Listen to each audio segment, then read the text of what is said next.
Good morning.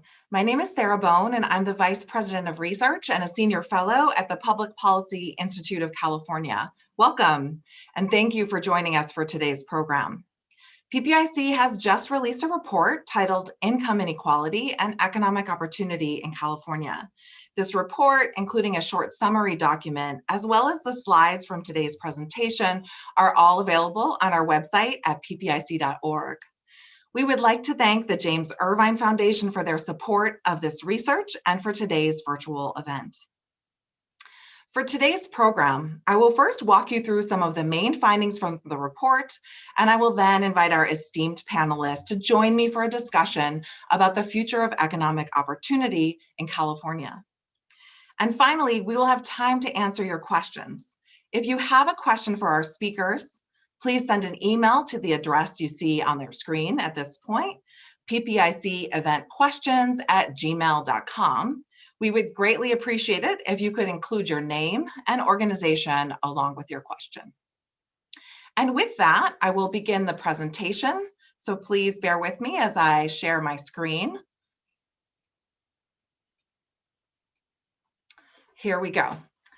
Thanks again for joining us this morning. I'd like to gratefully acknowledge my co-authors on this research, Dean Bonner, Julian LaFortune, and Tess Thorman, and again, thank our funders, the James Irvine Foundation, for supporting this research. What we aim to do in this report was to present the current and long-term challenges of income inequality and economic opportunity in the state, and lay the groundwork for a discussion about what policy can do to address this complex problem that is exacerbated today during this crisis. Millions of Californians have lost work or income since the onset of the COVID-19 pandemic. Low-income Californians, communities of color, and women have been hardest hit. Over the long term, the gap between high and low incomes in California has grown substantially, and coupled with that is persistent levels, too high levels of poverty and stagnating rates of upward mobility. And our concern is that the current crisis will amplify these long-standing disparities and affect the vitality of our economy in California. In the report, we go into a lot of detail looking at how family income has changed over time in California. This picture shows you how some family incomes at the extremes of the distribution have grown since 1980. We look at low incomes, that's the orange line you see at the bottom, the middle income family in the state, that's the light green line in the middle, and top incomes, that's the dark green line at the top. And what we see over the past 40 years is that low incomes in California have rarely made it up to where the level that they were at in 1980, except in the past few years when economic growth finally kind of started to accrue to low income families, we saw a substantial growth for low income Californians, meaning by 2019, the 10th percentile family earned about $27,000. That's a number that's been adjusted to reflect the level for a family of four. And that means that they were earning about 18% more in 2019 than the low income family in 1980. Middle income families, the median income family, didn't do that much better over these past 40 years. You can see some growth in some periods, but not a huge amount of growth until, again, the last couple of years where we saw substantial improvements in income, even at the middle. So by 2019, the median family was earning about 30% more than the median family in 1980. Now contrast that with what's happened at the top of the income distribution. The 90th percentile of income in the state really grew substantially and pretty consistently over these 40 years. So that by 2019, the top income families earned 60% more than they did in 1980, about $265,000 for a family of four.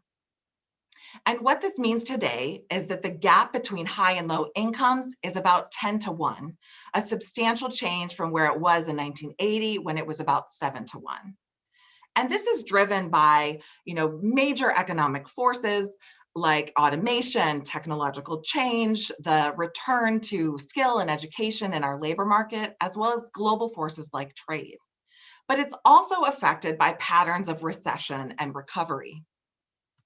This next slide shows you how incomes have fared at the top and low end of the distribution in 4 of our past recessions, the 1980, 1989, 2001, and 2007 recessions. We track how incomes at the top and bottom changed in those recessions and recovery periods. In the left panel, we show how high incomes were affected by these recessions, taking a hit, especially in the initial few years of the recession. Of course, these recessions varied in their severity, which you see in this chart, but high income families recovered after 3, 5, 8 years of these recessions.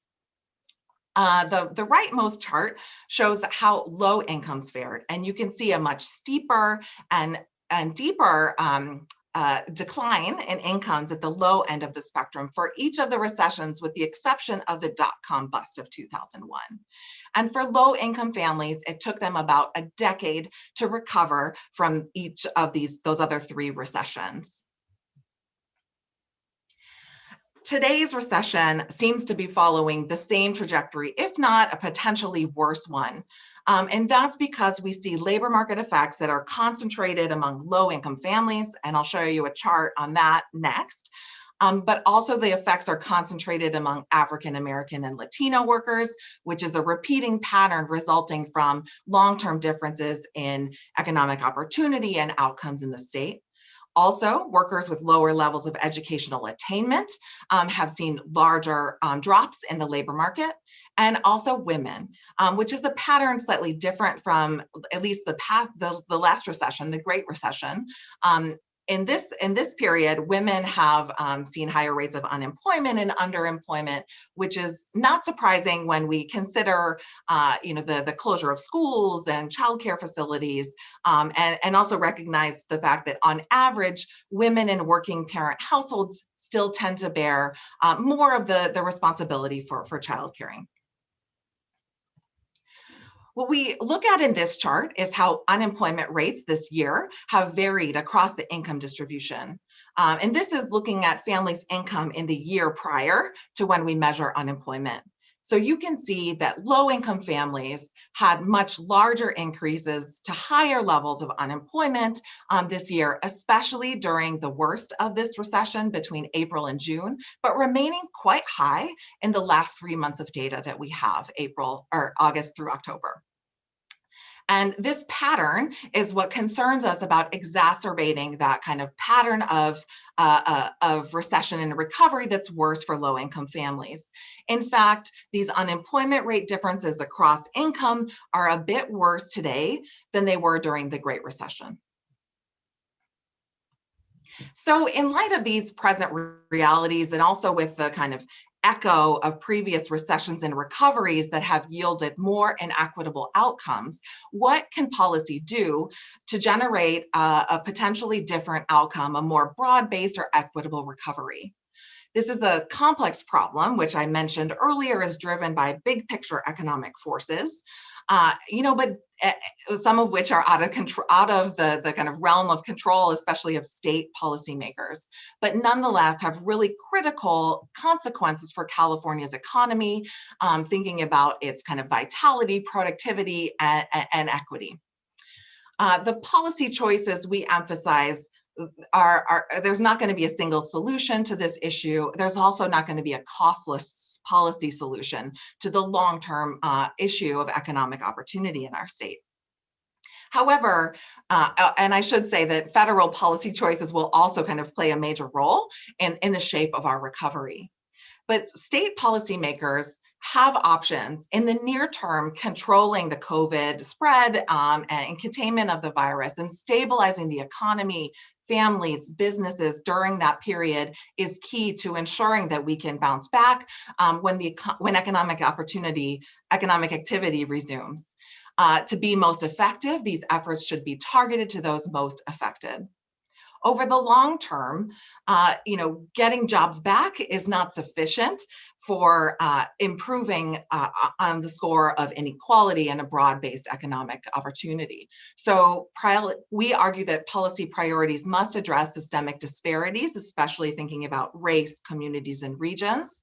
Should also make sure to consider, while investing in the shifting future of work, some of which is perhaps here today, even today we're interacting virtually, to the extent that these changes will impact work opportunities in the future. Investments must be made with those considerations in mind. And last, look to invest in areas and programs that have a record of really improving upward mobility.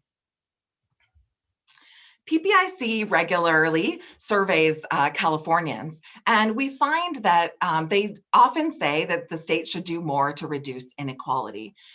In our survey of September of this year, we found that 59% of Californians agreed with the statement the state should do more to reduce the gap between rich and poor.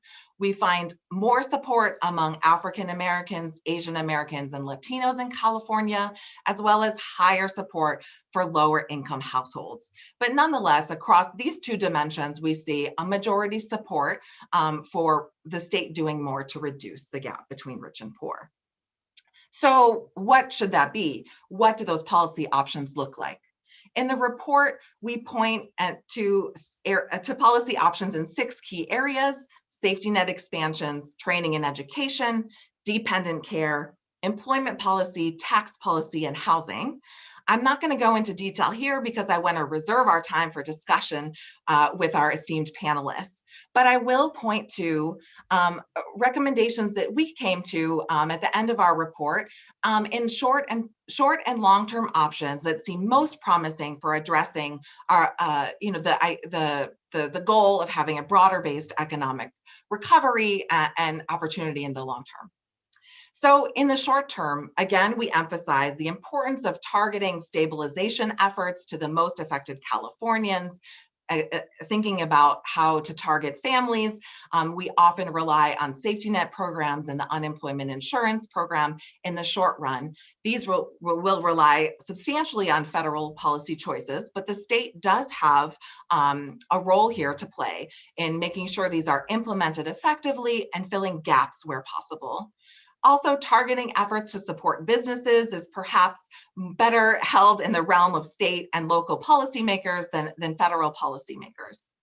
Second, we emphasize the need to invest in training for workers, especially those in hardest hit sectors and regions where it's possible that not all jobs will come back, and many workers have been out of work for quite some time during this crisis.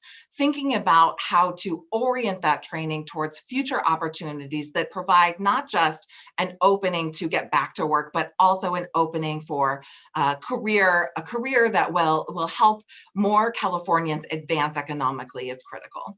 And the community college system can play an important role here.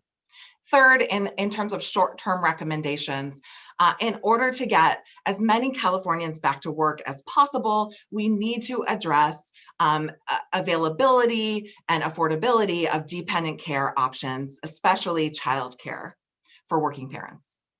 Now, in the long term, as we've seen, recovery is not really sufficient to expanding opportunity for more Californians. So in the long term, our recommendations are to look to those areas of investment that are have a track record and evidence that they support upward mobility.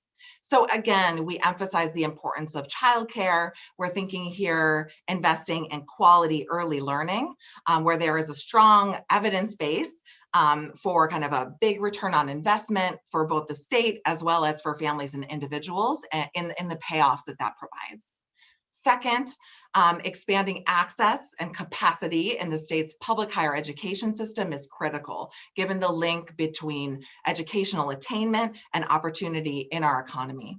And our institutions in California have a good track record here of expanding broad-based opportunity through public higher education institutions, especially compared to other states. But there are a lot more Californians who can benefit from this. And last but not least, it's critical to address racial and longstanding systemic disparities. All of these investments that we're talking about in other areas may be limited if we're not intentionally looking at kind of the systemic disinvestment for certain groups. And with that, I'm going to now transition to our panel discussion and invite you once again to please submit any questions that you have to ppiceventquestions@gmail.com. And I'm now going to stop sharing my slides and invite our panelists to join. I'm excited to welcome these two leaders of our state, and they will be joining by video while I introduce them for those of you not lucky enough to already know these important leaders in California. California State Controller Betty Yee was elected in 2014 following 2 terms of service on the California Board of Equalization. Controller Yee has more than 35 years of experience in public service, specializing in state and local finance and tax policy. As the Chief Fiscal Officer of California, Controller Yee is responsible for accountability and disbursement of the state's financial resources. She serves on dozens of boards and commissions and also works closely with state and local agencies to provide fiscal guidance. Welcome, Controller Yee. Thank you for joining us. Thank you, Sarah. Pleasure to be here. Ashley Swearingen serves as President and CEO of the Central Valley Community Foundation, a charitable foundation serving 6 counties of Central California. Prior to joining the foundation, she served as mayor of Fresno from 2009 through 2016. As mayor, she implemented extensive changes to improve the delivery of city services, revitalize the downtown, promote promote business and job growth, and address homelessness. Before becoming mayor, Ashley led a number of economic development initiatives in the Fresno region. Thank you for joining us, Ashley. I really appreciate you being here. Thank you, my pleasure.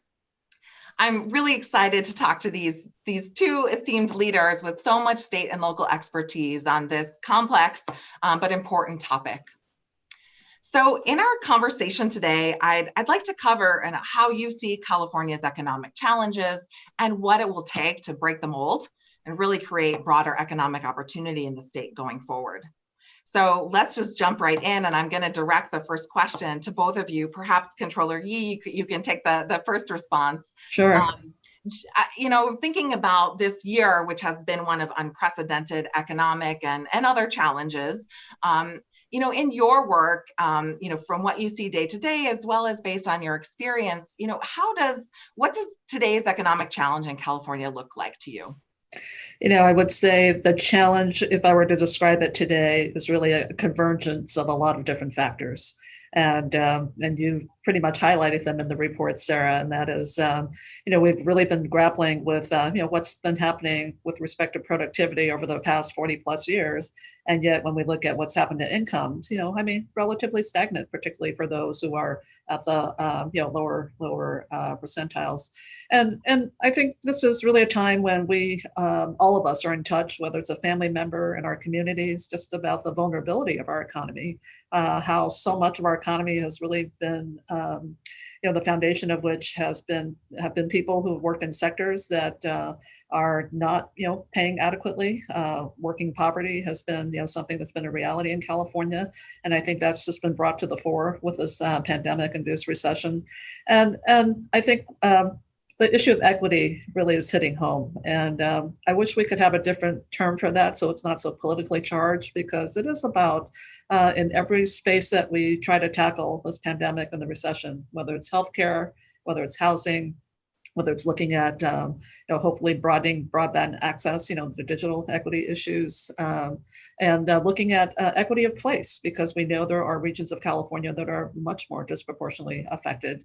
That this is a time when we have to think long-term, but also think more smartly about the intersection of all of these factors as we're trying to solve to the problem of how we rebuild our economy in a more just way. Thank you, Controller Yee. Ashley, I'd love to hear your thoughts on this from your vantage point in the Central Valley, and given your vast experience too. Oh, yeah, you bet. Well, first of all, thank you for convening us. I just appreciate so much PPIC, your research, and constantly really spotlighting things, honestly, things that we know are true, that we experience every day. Really appreciate Controller Yee, your steadfast work at the state and just holding things steady and constantly bringing us back to like, hey, what's going to work, what's smart. So thank you. And I apologize for the glare on my glasses. I have a choice. I can either see my notes and have a glare, or I cannot. So I'm going to have to just like go with you get the glare. So I'll try to adjust a little bit. I think just reflecting on your question, Sarah, what does it look like? Probably the region where I work is best served by me just pointing to the words of people that we're hearing from and not try to offer my own perspective. I mean, you can see I'm in an empty bedroom. I'm able to work from home. I'm in one of those charts that show my job has largely been unaffected. Yes, my life's been disrupted, but mostly things are stable for my family. And so let me just point to different voices than mine. And I'll say one of the things we've been doing during the pandemic and during the recession has been supporting farm workers. There are incredible efforts going on in the Valley between local government, partnering with the Newsom administration, and then nonprofits that are on the front lines working with farm workers and essential food workers. And so this is incredible. We've just spent a little bit of money to set up a call center, just one central number where people who can call, indigenous languages, Spanish speaking, get answers to questions. What really is all of this? Where do I go for quarantine support, et cetera? So a little bit of money spent to put this call center together. We launched it in August. Since then, there have been 15,000 calls and contacts on social media, just asking basic questions and asking for help.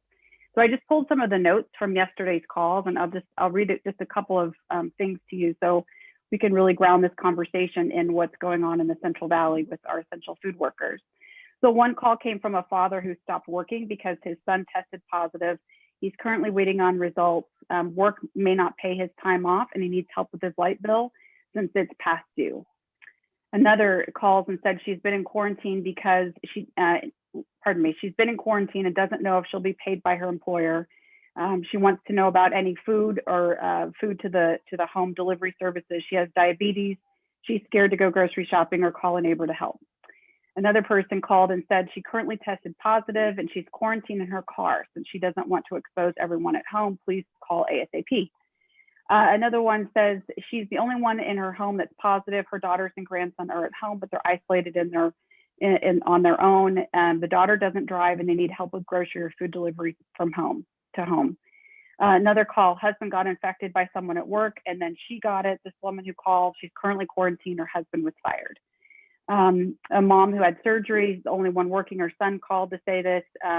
Mom had to stop working because he also was exposed at work. The bills are under his mother's name. Please call back. So I could go on and on. I just pulled like 17 different calls and that's only 7 or 8 of them, but we've had 15,000 of these calls and contacts over the last 3 months. So that's the reality. That's the perspective of residents in the Central Valley. And it really, I know everybody on this call is dedicated to trying to address the issues that create the circumstances these folks are living in. So just, want to center our comments today on these families.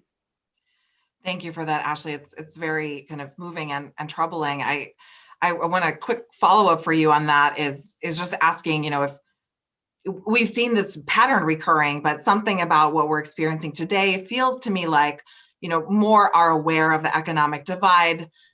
Is that how you're seeing it? Or, are there issues of the economic divide that have become, more clear to you? Or you think are kind of now more shared in the policy debate? I wish I had some really clear perspective on that. I just feel like, in this weird world of working at home and having limited ability to connect with people, it's like living underwater, to be honest. And it's hard to know who's hearing what. What are people thinking? What are they feeling? Like, your research reveals that overall Californians are extremely concerned about the divides that we experience in every community in around the state. and yet, and gosh, it's harder than ever to marshal political will and public sentiment to do things differently.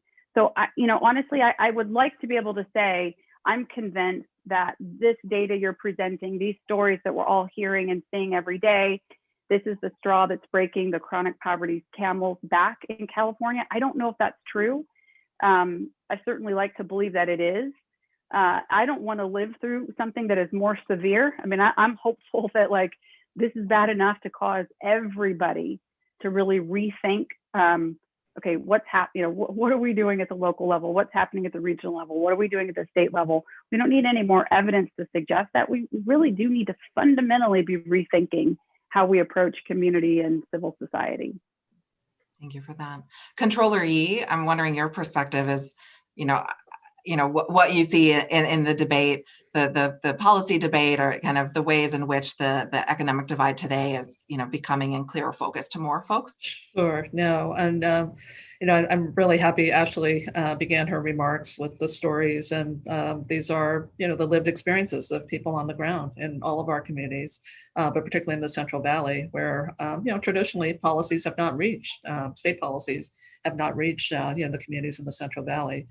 I think what's is going to need to be different this time, and I share Ashley's frustrations, because I think everyone is just so focused on just how we're going to get through another day with the added stresses that we have at home, and certainly just trying to be mindful of the public health directives that we need to observe, and to keep each other safe and healthy.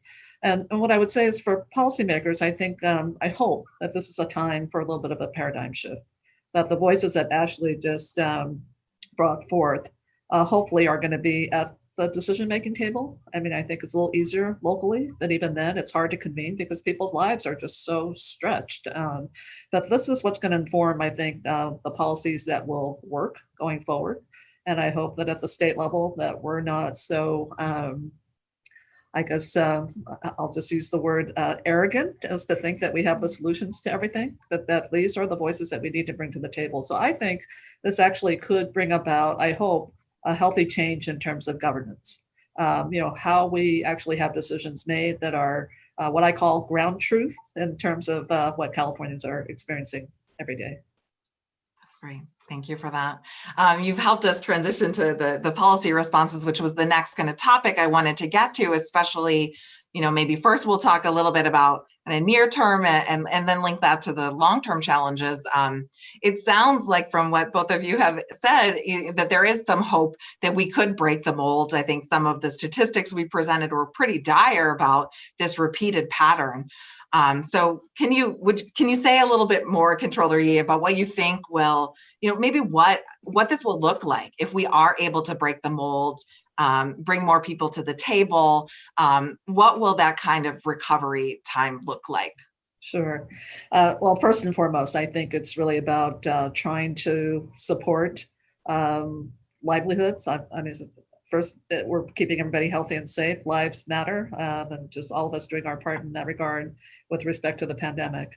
But secondly, it is really about how we rebuild livelihoods. And I think the immediate focus has to be, as your report showed, Sarah, is just, what are all of those supports that really need to be in place, that are consistently in place, as we look to chart, the future of our economy here in California and how we're going to rebuild.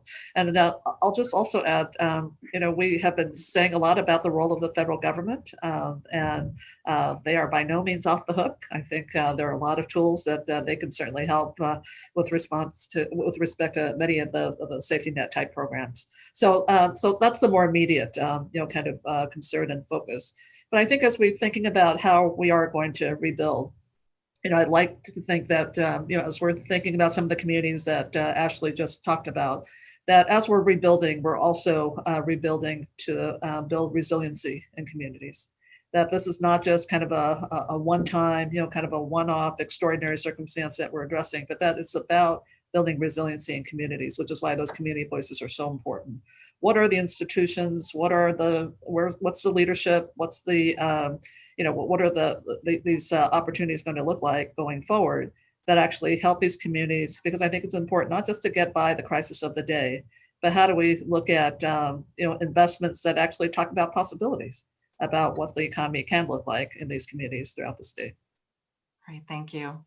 Ashley, can you bring us the regional perspective on that too, about how you think this could look if we're able to break the mold and create conditions for shared opportunity going forward? Sure. Well, I'll certainly give it a shot. I mean, as I read your research over the weekend and just really thought through what PPIC is teeing up, I mean, you can't help but just say, where's the all of the above option? Like, clearly, all of the things you're pointing to are all part of the solutions. And it's, just thinking about like, and I feel like we have pointed to these things for so many years. So then it makes me think, well, gosh, what's going on in California? Is it that we're not reaching for the right solutions? Is it that we are not scaling them? These solutions, they're the right things, the right tools to reach for, but we're not scaling responses correctly? Or does it have something to do with execution? Is it that we reach for the right things, we even scale properly, but boy, things really fall apart in execution. And by the time a program or an intervention reaches a community, like the Central Valley or a region like the Central Valley, it's so muddled that it ends up being ineffective, or there's marginal support that doesn't translate into the kind of resiliency that Controller Yee is talking about. So as I think about it, I think, it's probably a combination of those three things. And although I will say, I give great props to, I think the state overall reaches for the right tools, and I think the ambition and the hope and aspiration collectively of our state, I think we aspire to the right stuff. I definitely think we fall short on scaling solutions, and I'm convinced. I've seen it firsthand and personally been responsible as well for failing on execution. Right? Like I'll own that. So anyway, when I think about so what would we do differently in response to this recession and the pandemic, I really think we've got to figure out the state down, bottoms up kind of approach. And, I'll point to California Forward here as an example of an organization that has been saying these things and modeling kind of what local and regional up partnered with statewide interventions and policies might look like. I think they've been pointing to it for a while. I think it's time we get really serious and aggressive about that, particularly in the regions that are most disproportionately impacted by the pandemic. So to me, that would look like locals and regionals, civic, private, residents, et cetera, having space to really chart the course themselves in partnership and according to standards and set by the state, and certainly resources are going to be required from the state and the feds. We have little fits and starts at that. We've seen the Transformative Climate Community certainly is a really cool initiative, 140 million in round one, and then I think maybe 10 or 20 million in round two. Just think for a second, like tiny, like not even a pebble in the water in terms of the levels of investments that are needed, but a good pilot project. And I think that's a lot of where I see lawmakers and agency heads, et cetera. We're all like a little bit scared of taking a big cannonball into the deep end of the change pool. We're good, and I understand the need to be cautious, but we kind of tiptoe into the shallow end, and then we go, oh, it didn't work, we didn't get wet, like oh my gosh, so, and there's criticism and there's shame on the people who tiptoed into the baby into the pool, like all of that stuff has to stop, and we've got to be really serious about throwing out things that have kept us from doing wholesale systemic institutional levels of change in regions that are clearly underserved, like inland California. So that's a long way of just saying, I would really encourage people who are on this call and reading your research, pay as much attention to how would we actually get these things done differently as is it number one, number two, number three, number four on your list of 6 areas of intervention. So probably a combination of those two is really, really where we got to go. Sarah, can I jump in for a sec? Please, I'm hoping to interrupt you. Ashley just hit a chord that I have to speak up about. One of your slides, you talked about how how none of these solutions will be costless. But frankly, if we had a little bit more flexibility with some of the funding, I think that could be helpful as well. There's just such rigidity. Aside from the issue about scaling which I think is a very real issue. Just so much of the implementation and operationalizing programs, was really just still very siloed, rigid, rule-driven, without much attention with respect to, who it is that we're trying to serve. And so I think that definitely has to be a part of the mix. And, and I look at, for example, trying to solve to our homelessness issue. I mean, so many of the funding sources are still very much focused on the chronically homeless. And we know that we have so many other circumstances that are making up the complexion of those who are facing housing insecurity and instability today. Can you speak a little bit to the, how we might consider state resources? We have higher revenue than we expected this year, Yes. but we're going to be facing long-term budget challenges. How do we address this with the need for new resources to fund some of these ideas that we're talking about? Right. Well, in terms of some of the relief that you talked about, Sarah, in the beginning, so those are good candidates for one-time revenue. And I would say anybody who thinks this $26 billion that was identified by the legislative analysts is a windfall. It's a terrible word for it, but it is one time in nature. It's not likely going to be repeated in the years after this next budget year, fiscal year. So you think about where are some really strategic, one-time investments that could be made. And obviously, I'd like to see our rainy day fund and some of our safety net reserve, education reserve replenished. So we have those to really draw from in the coming years. But I think there is some wisdom to thinking about, what are some of those longer term investments that can be made now, where we can put a down payment on that now. Again, looking at the federal government, I know that I've been a big advocate of looking at investments and using all of the tools in our financial arsenal. When we have the American Recovery, the ARRA funds that came in 2009. I know the federal government stepped in with the Build America bonds, where they underwrote the interest to the tune of 35% forgiven by states and local governments. Those are the tools that we really should be looking to pursue, so that we are in a good place in terms of how we start to think about the state making its investments as we rebuild our economy. To what extent, as a quick follow-up on that, do you think that these kind of solutions we're talking about for the near term will also generate progress against the long-term challenge that we have in supporting opportunity? Or do you think, what more would it take, I guess, would be the question for kind of transitioning us a little bit to think about the long-term challenge that we face? Yeah. Well, I hope this is a time that we actually can think about those things in tandem. I don't think we have the luxury, frankly, of kind of the do-overs that Ashley talked about, when we kind of get to a point of where we realize that something maybe hasn't met its objectives, that we're kind of back to the drawing board. I don't think we have the opportunity for that anymore. So we have to think short-term and long-term together. And I think the way to do that is really, again, where we started this, and that is really been informed by what's happening, in these communities, in these regions of the state. And the work that California Forward has been doing is this is the time to start thinking about how we operationalize some of that, because that on the natural will start to bring just communities together. And I think there definitely needs to be a place for those disproportionately affected in our communities, traditionally, and so that they have a voice and an input into what the future looks like as well.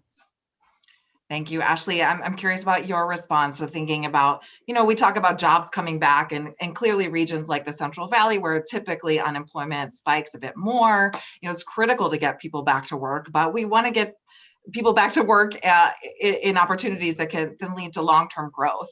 How do you see that kind of working at the local level? Well, I'll, at the risk of being a little bit of a broken record here, let me just point to an example of some local and regional civic infrastructure that we've been working on in the greater Fresno region, sort of Fresno to Merced area of California. And it's through the Fresno Drive initiative, developing the region's inclusive and vibrant economy, which the Irvine Foundation also is supporting. So thank you so much, Irvine Foundation, for this research, and also your focus on priority communities.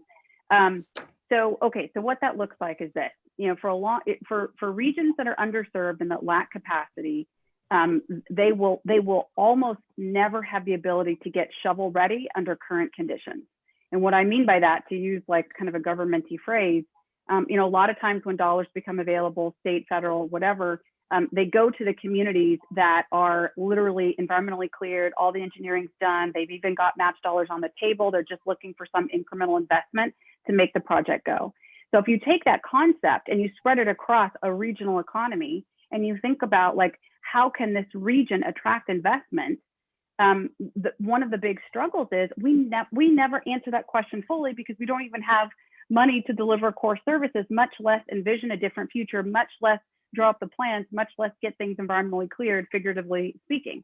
So what we try to do with Fresno Drive is ask ourselves that question, create space, which is tough to do for every civic actor, every nonprofit leader, every resident who's just trying to make ends meet. It's really a huge sacrifice to come to the table, but to be a part of a multi-sector, multi-stakeholder collaborative that spends enough time to answer that question 10 years from now, where are we going to be? How are we going to get there? We've forced ourselves to do that work, thank God, just before the pandemic in 2019. And we answered that question. At least we began to answer it. And the answer for the greater Fresno region is about $4 billion over the next 10 years. And we've got that capital, that envisioned capital, organized into three major buckets: economic development, human capital, neighborhood revitalization. We've got major anchor institutions figuring out what they need to do to contribute and to achieve this vision. We've got resident organizations working alongside, et cetera. Now, what I don't want to leave you the impression with is that we've got it all figured out. We don't, but it's an example of how does a region get ready to answer that question for itself? Because folks like Controller Yee, if she's going to be able to invest in a place in California, she needs to know that that investment is de-risked, that there's a high likelihood of us actually reaching the designated target because that local preparation has happened. So obviously we've envisioned how do we address gaps between community college and four-year transfer and graduation? Like how, in other words, go to the website, fresnodrive.org, you can see more detail, but I think it takes that kind of large scale, wholesale thinking, but not just sitting back, plan on the shelf, really thinking about how would we spend money differently in major parts of California? What results would we get from spending that money? And then you kind of go, oh, there's the blueprint. So if I could wave a magic wand over, Sacramento and DC, I mean, among the things I would wish for would be work with regions that can articulate that level of integrated, forward-looking capital stacks and let go of some of those, the noose around the neck of these dollars, and let us be a little more flexible in how we invest in our communities. Controller Yee, you mentioned flexibility earlier, and I'm curious how you see the state role in what Ashley just described, and maybe in regions where that's not yet developed. Right. How do we kind of tailor state policy to be able to support that kind of thing? I mean, to the extent that the state really hasn't traditionally made investments in these parts of the state, I think there has to be some allowance for trial and error. And I mean, the communities are going to get it right, maybe sometimes, and sometimes they may not. I mean, there's just no straight up answer about how we reach our goals. So we have to allow for that. But I also think what we need to do too is, and Ashley spoke about this, but identifying those anchor institutions that could really step up and play kind of a broader role. And I know we're going to talk about education. Hopefully we'll talk about education, but the role of community colleges cannot be understated.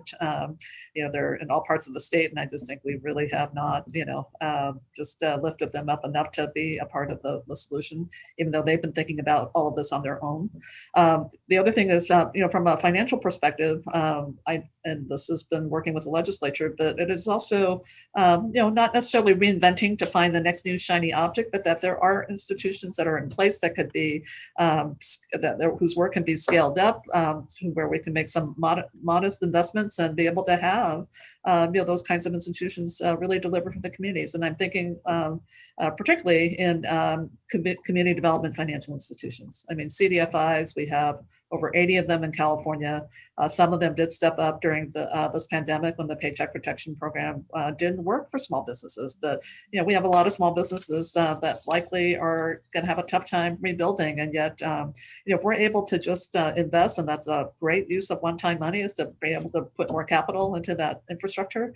And we also want to look at the federal government in terms of the federal CDFI fund, but When I talk about building resiliency, it's all the way to, what are those, anchor institutions on the financial side as well that are going to be there. We can even develop a whole workforce initiative around, bringing CDFIs to scale, looking at how we bring technology so that they can actually, do the loan processing and the business of a financial institution with, modern day technologies. So I think, when I envision this, it's really about, that resiliency that we're going to build. But at the forefront, we've got to allow for some experimentation because we're not going to get it right overnight. We're going to transition to audience Q&A in just a second, but I did want to touch on education, and maybe this will come up in the Q&A a bit more, but in our report and in my presentation, we really talked about a wide range of education over the, from early childhood through worker retraining. So just a quick comment from each of you, if you will, on how you think about kind of the state's investment along that continuum in terms of kind of the biggest bang for our buck in improving opportunity and well-being in the near term as well. Ashley, do you want to take a stab at that first? Well, yeah, just real quickly, I'll say absolutely underscore, highlight, double exclamation point, all caps on Controller Yee's point and yours about, I mean, this really is the path out and the path forward. I just don't think we're serious enough about how to deal with the things that are bottlenecking our systems. So maybe this is a moment to reevaluate those bottlenecks. Just quick point of reference in like the Fresno area, for example, with our DRIVE plan, that 4.2 billion, more than half is dedicated to that continuum of human capital, from early childhood education to community college and graduate, postgraduate, even graduate medical education. So about 2.5 billion is, if we had a blank check and we could write ourselves $4.2 billion worth of investment in Fresno to Merced, we would put 2.5 billion of it towards early childhood all the way through graduate, postgraduate. And what I love, we'll just mention, the early childhood investment, as you've called out in your report, is so cool because it is both a workforce development opportunity for adults and is also the foundation for the next generation. So we really put a heavy emphasis there as well. Thank you. Controller Yee, your thoughts on this education continuum? Yes, this is one area where just in terms of what so many communities are facing today with the pandemic, I think we're seeing just really where a lot of the kinks are about how it's not working. I think I'd be remiss if I didn't talk about broadband access and digital equity, kind of being at the heart of all this. But there is really no reason why, if we can focus it so that it's not so daunting as a statewide challenge, but actually to look at regions in terms of what can work. I think we would be surprised in terms of how, when we can get people together, that this could work. And we're when we look at kind of this continuum, I should say too that the way that workers are going to be learning skills likely is going to become less traditional in terms of the 4-year degree, the formal training, and more really, just short-term training. And so are our institutions nimble enough to accommodate that? And again, it comes to flexibility. And so I do think those conversations, those policy decisions have to be informed about just what the realities are about the economic opportunities and jobs of the future, and actually the jobs now, frankly. Right, future is here. Yeah.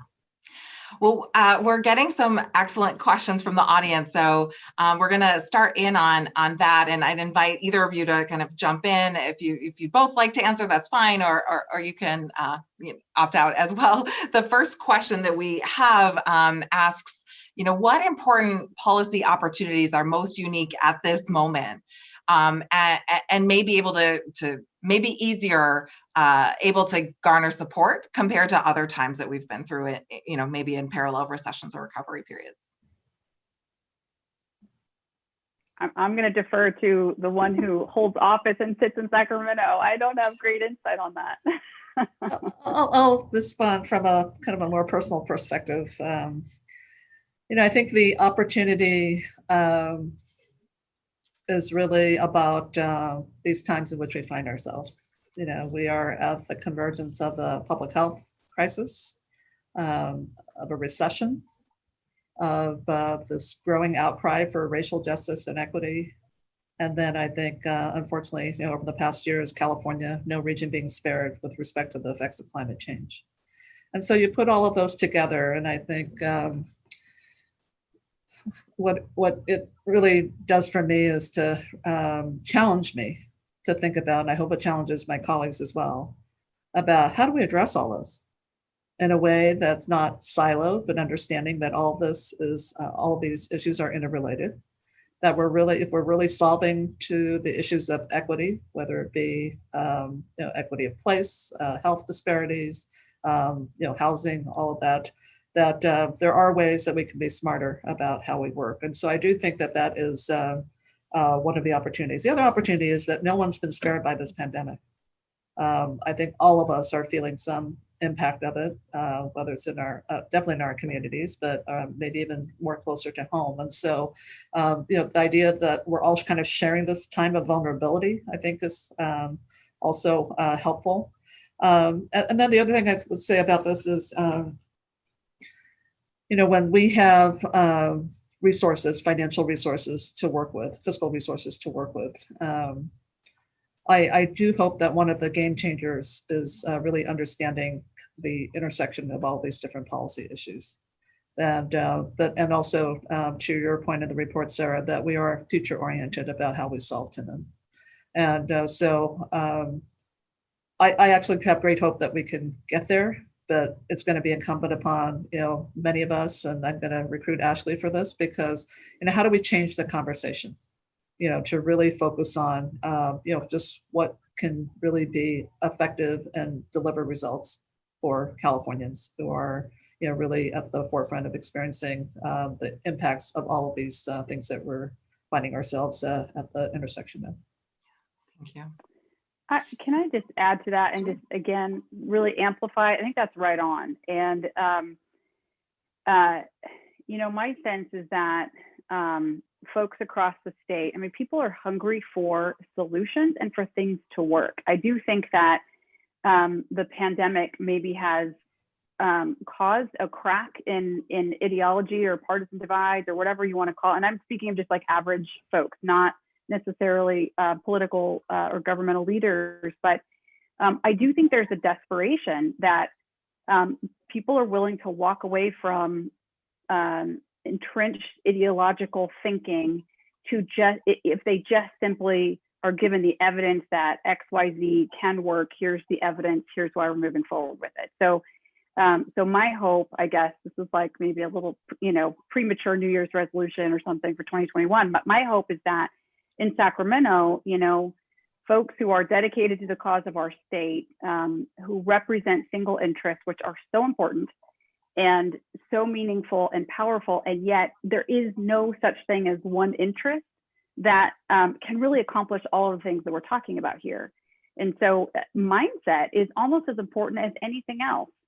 And if stakeholders and influencers and those single interests, if this pandemic is moving them to pick up parts of their colleagues' agendas and make that agenda their own as well, then I think we have a chance to do some pretty big stuff as a state.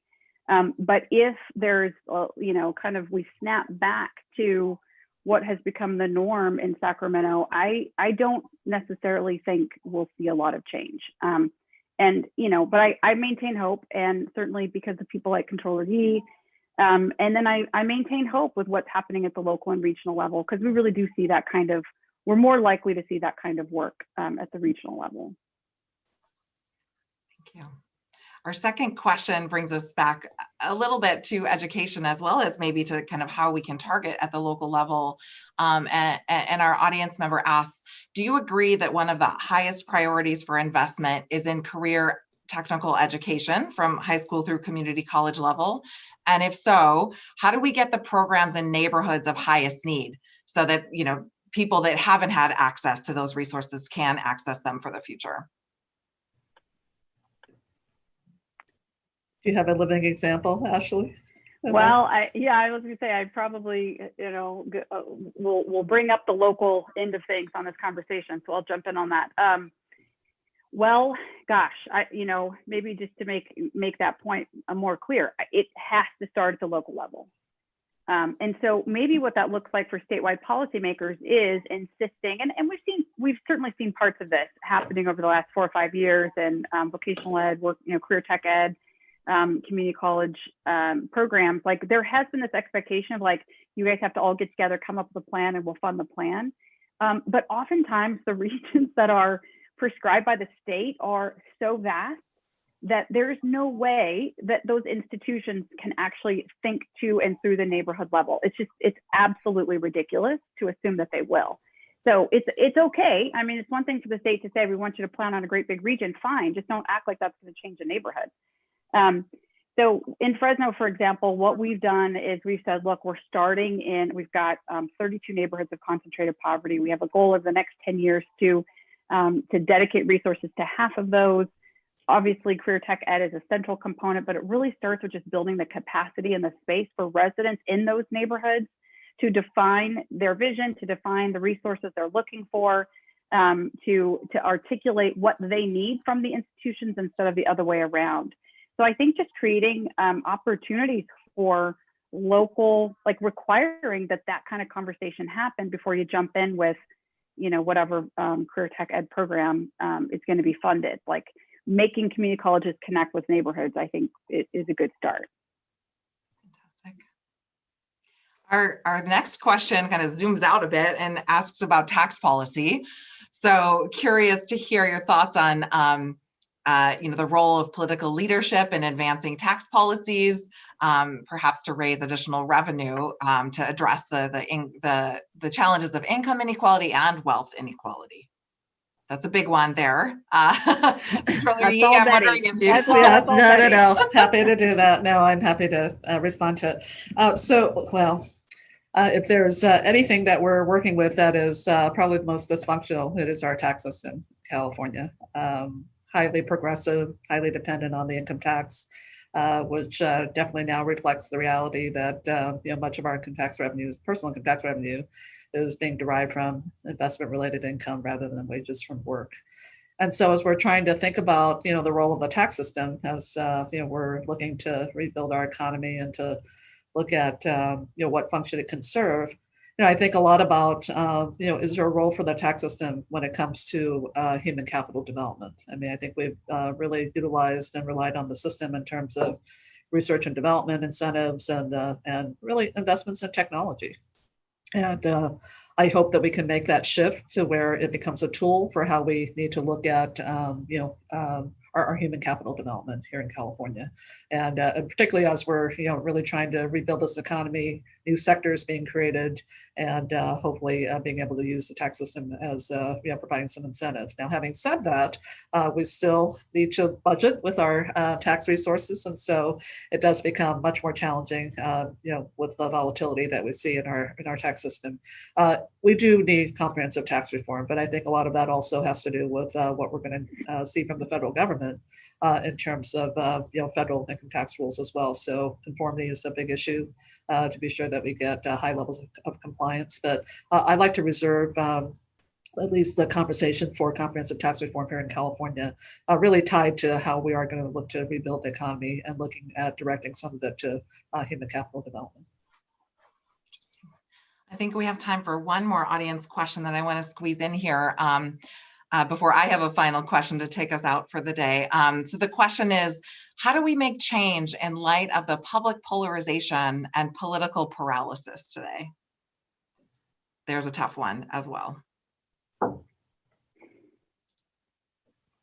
I think it's finding, in some ways, either establishing or finding that common language.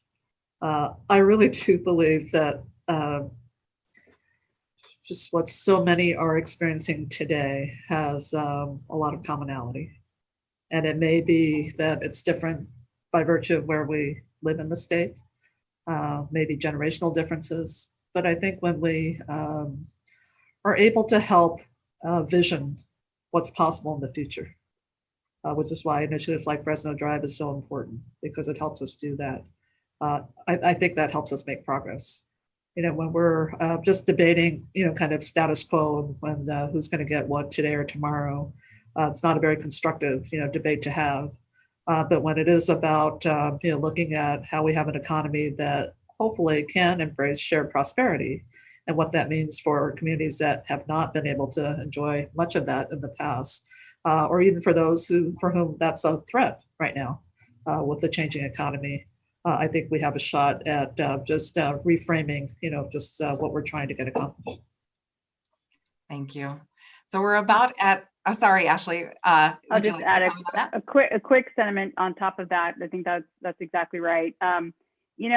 Look, all you can do is take responsibility for your own outlook, your own actions, and you never know when you may actually find far more people that are kind of coming to the middle and looking for solutions-based leadership, et cetera. I think if it's one silver lining we can point to in the middle of the times we're living in, sometimes you just got to get a little bit desperate, and if we can be really honest about where we are in my own community, we're really gut checking a lot of things that for the last 20 years we have pushed and they are not working. So being able to say, whoa, what's wrong here, and create space for completely new and fresh considerations to be made, you know what, that starts to eat at some of that political entrenchment. But I'm not naive. I know it's still there. I think it just starts with being desperate for results, and then you can sometimes navigate those political waters differently. Well, I was hoping that we would end on some notes of hope, and I think you have both offered that. Controller Yee, I'd like to offer one last chance if you'd like to add more on kind of what you're looking for in the future, what gives you hope. Sure. I think a lot about how particularly our children, our grandchildren are going to look back at this time in history, and I'm a big history buff, so I think about that a lot. And that's not to say that's what motivates me in terms of, actions to pursue or any of that. But I'm reminded a lot about, and the highlight of communities of color in your report, particularly, Black Americans, and how, there's been this steady, consistent history about Black Americans where, with every right that was won, from the Emancipation Proclamation, let's say, start there, to the Civil Rights Act, Voting Rights Act, the economic promises that were to follow never were fulfilled fully.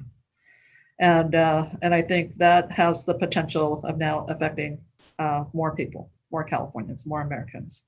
And so in some ways, I'd like to think about this time as really writing both RIGHT and WRITE, the course of history in a way that is about being more inclusive, that is about sharing prosperity, where we finally are not going to leave anyone behind. And I think that's my hope, is that, to the extent that all of these things have touched so many of us deeply, that there is this compassion that I think we feel towards one another, that, we're going to take care of our neighbors, we're going to take care of, obviously, our families, but that in order to really get to the other side of all that we're facing now, each of us is critical to the other. So I'm hopeful about that. Thank you so much. Thank you, Controller Yee. Thank you, Ashley, for sharing your hopes and your insights and experience with us today. We're a bit over, so we've reached beyond the end of our program. I could talk with you both, I think, all day about this. Thank you so much for lending your time to our event today. I want to again thank our funders, the James Irvine Foundation. And finally, thank you to our audience who've joined us today online. If you have pre-registered for this event, you'll receive a survey later today, and we hope that you'll take a couple minutes to let us know how we did with this program. Please all be safe and have a wonderful afternoon.